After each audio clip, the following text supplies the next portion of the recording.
नीतीश कुमार जी बड़े नेता थे, लंबे समय तक थे, उन्होंने जो काम किया था तो थोड़ी कमी तो महसूस होगी।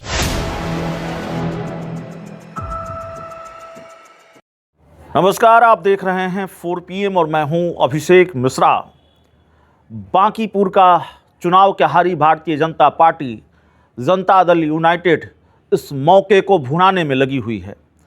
नीतीश कुमार की पार्टी बार बार भारतीय जनता पार्टी को एहसास दिला रही है कि दरअसल नीतीश कुमार की चमक दमक पर बीजेपी रोशन था, एनडीए रोशन था और नीतीश कुमार की वजह से ही एनडीए का जलवा था। जेडीयू बार बार बीजेपी को बता रही है कि नीतीश बिना सब सुना है और नीतीश नहीं तो फिर परिणाम इसी तरह का होगा। बार बार ये बताया जा रहा है। आज बयान आया है बिहार के डिप्टी सीएम विजेंद्र यादव का। पुराने बयानों का भी जिक्र करेंगे और पुराने बयानों के बारे में आपको मालूम है, लेकिन डिप्टी सीएम विजेंद्र यादव ने बड़े सधे अंदाज में ही सही, लेकिन उन्होंने भी ये बताने की कोशिश की है कि भाई जाहिर तौर पर नीतीश कुमार नहीं है तो उसका कुछ असर होगा। विजेंद्र यादव ने क्या कहा है आप पहले सुनिए, उसके बाद आगे की बातचीत करते हैं। तेजस्वी यादव कह रहे हैं कि सरकार जो विधायक हैं सोनू सिंह जो एलजेपी के हैं उनको बचाने का प्रयास कर रही है। विमल कुमार जो ईओ थे उनकी हत्या में विरोधी कुछ न कुछ आरोप लगाएगा ना, सच्चाई क्या हो तो जांच के विषय का बात है। बांकीपुर में इतनी बड़ी हार का सामना एनडीए को करना पड़ा, आखिर क्यों, वजह क्या है सर? उसकी समीक्षा होगी, समीक्षा करके बाद मामले आएंगे सामने। सर आरजेडी जो 47,000 वोट 6 महीना पहले लाई थी उसकी जमानत जब्त हो गई, इस बार उनसे न पूछिएगा। हम लोग हार पर चिंतित हैं, कमेंट कर रहे हैं। अपना जो जमानत जब्त हो गया, तेजस्वी यादव करें कि बिहार में हत्याएं हो रही है, अधिकारी सुरक्षित नहीं है, तो हत्या हो रही है, कार्रवाई भी हो रही है, तुरंत गिरफ्तारी भी हो रही है। सर इस चुनाव में नीतीश कुमार की कमी खली क्या? बांकीपुर चुनाव में जो नीतीश कुमार नहीं थे, स्वाभाविक है। नीतीश कुमार जी बड़े नेता थे, लंबे समय तक थे, उन्होंने जो काम किया था तो थोड़ी कमी तो महसूस होगी, कोई बड़ी बात नहीं है। चलिए, बहुत बहुत धन्यवाद।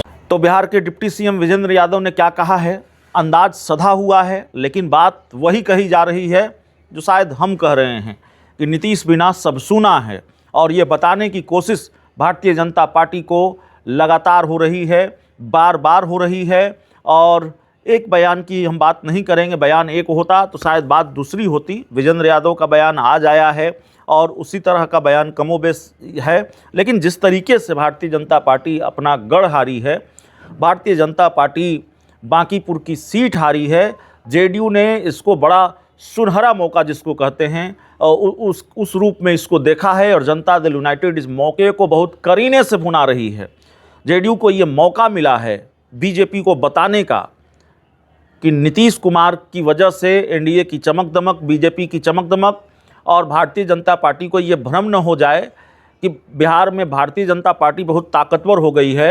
अगर बीजेपी को 89 सीटें आ गई, बीजेपी का अपना मुख्यमंत्री बिहार में हो गया है, भारतीय जनता पार्टी अपना मुख्यमंत्री बनाने में कामयाब हो गई है, तो बीजेपी को ये भ्रम न हो जाए कि बीजेपी नीतीश कुमार और जेडीयू से ज़्यादा ताकतवर है। तो भारतीय जनता पार्टी की ये जो तथाकथित गलतफहमी है वो भी दूर करने की कोशिश अब जेडीयू कर रही है। बीजेपी को ये एहसास दिलाने की कोशिश कर रही है कि असली ताकत हमारे पास है और हमारी ताकत की वजह से 202 सीटें आई, नीतीश कुमार के नाम पर वोट मिला और नीतीश कुमार ही एनडीए का सबसे बड़ा चेहरा है और असली ताकत नीतीश कुमार के पास है। उनके जलवे पर एनडीए चल रहा है, बीजेपी चल रही है। ये सब कुछ बहुत करीने से बीजेपी को बताया जा रहा है। विजेंद्र यादव का बयान आपने सुना, बांकीपुर का रिजल्ट आया, उसके एक दिन बाद हमने जेडीयू के ऑफिशियल पेज की कहानी आपको बताई कि कैसे जेडीयू के ऑफिशियल पेज पर संजय झा का 2 साल पुराना वो बयान लगाया गया जिसमें ये कहा गया कि किसी को सत्ता मिल जाती है, पावर मिल जाता है तो वो समझने लगता है ताकत आ गई, मेवा खाना है।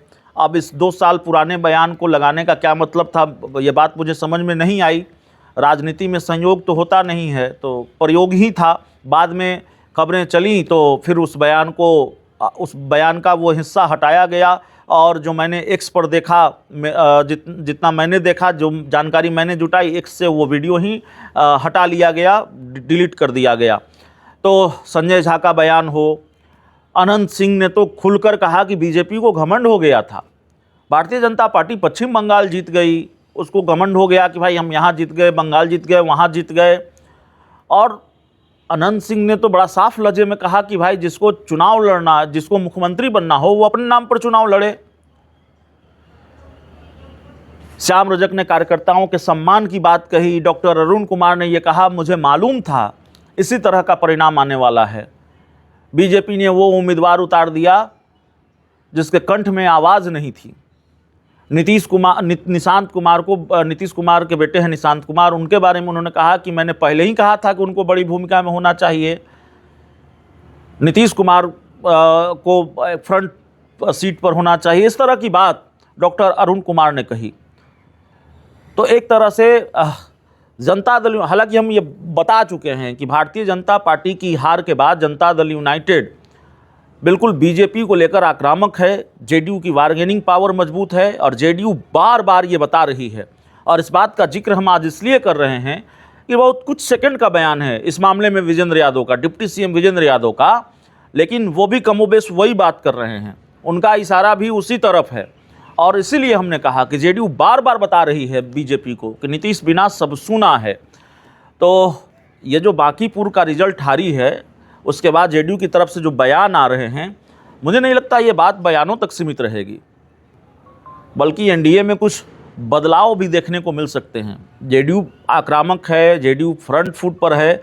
हालांकि अभी तो कोई चुनाव नहीं है, चुनाव या उपचुनाव अभी नहीं है। लोकसभा चुनाव में भी थोड़ी देरी है और विधानसभा चुनाव में तो बहुत देरी है, 2030 में अब होना है।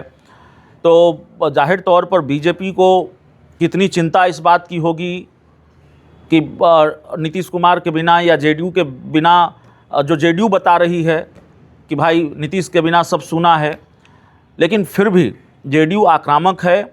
और मैं बार बार ये कह रहा हूँ कि दर्शकों को, कुछ दर्शकों को जाहिर तौर पर ये बात पचेगी कि नहीं पचेगी, लेकिन बिहार की राजनीति में बड़े बदलाव की आहट सुनाई देने लगी है। जिस तरह से जनता दल यूनाइटेड के अंदर खलबली, एनडीए के अंदर खलबली है, भाजपा के अंदर भी खलबली है, और जिस तरह से जेडीयू के अंदर खलबली है इस चीज़ को लेकर, और जेडीयू ने बिल्कुल इसको संयोग नहीं कहा जा सकता कि एक के बाद एक जनता दल यूनाइटेड के नेताओं की तरफ से बयान आ रहे हैं। अनंत सिंह के बयान को आप अगर किनारे करेंगे, उनसे पल्ला झाड़ेंगे या उनके बयान को आप अहमियत नहीं देंगे, तो फिर संजय झा का वो वीडियो क्या था 2 साल पुराना, फिर डिप्टी सीएम विजेंद्र यादव का बयान क्या है, श्याम रजक का बयान क्या है, डॉक्टर अरुण कुमार का बयान क्या है, इतने सारे नेताओं के बयान आए हैं।